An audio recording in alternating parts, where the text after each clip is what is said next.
O yan o, naayos din dahil nakita nila si mga idol si Sir. Salamat Sir, ingat, buti na lang, hindi ho tayo na aksidente talaga. Mark Isip, Sir Mark Isip. Oh, FPU, Sir. Yun, ayun, papalitan ni Sir Alex yung sakyan nyo.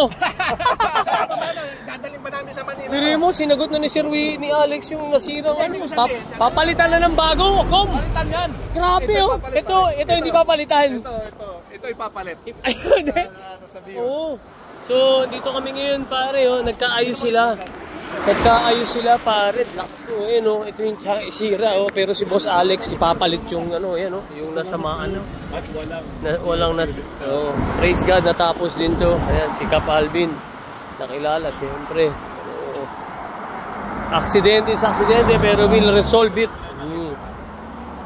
Na kotse mga barangay. Bago. Ang ipapalit. Tatangay na ni Sir Alex, no? Papalitan ng bago. Yan si Boss. Pero grabe. Okay na. Si Cap Alvin, no? Salamat sa Diyos. Muntikan sila. Kami, backup lang kami. Pero si Cap, muntikan sila. Very, very close call. Muntikan na silang gumanyan. Oh, yes. Ha? Bakit? Ayos. Ano ko lang itong side mirror, iluluwas namin naman nila ito by next week siguro. Palit na yan.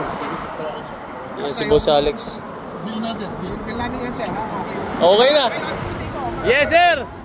So Sir Randil, itong sira, pinalitan ng bago ni Sir. Yun! Grabe na! Buti na lang, nanalo tayo. Yes sir. Pinalitan ng bago. Sir, si Boss Alex yan talaga. Sige Sir, salamat. Ingat po ha. Okay yan, safe yan Sir. By Monday, ayusin ni Boss. Thank you ma'am, salamat po. Yeah Boss, buti safe pa rin. Ingat pa rin ha, ingat next time. Ganda ng sakyan eh. Ingat lang. Let's go, problems are solved. Nabangga mo, palitan mo ng bago. Grabe. Okay na? Okay na, nasolve na. Palitan ng bago, pre. Oo, pinalitan talaga ng bago.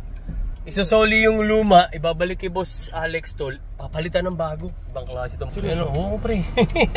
Itong driver kasi bilis eh. Hoy, ingat ka sunod. Di paklo.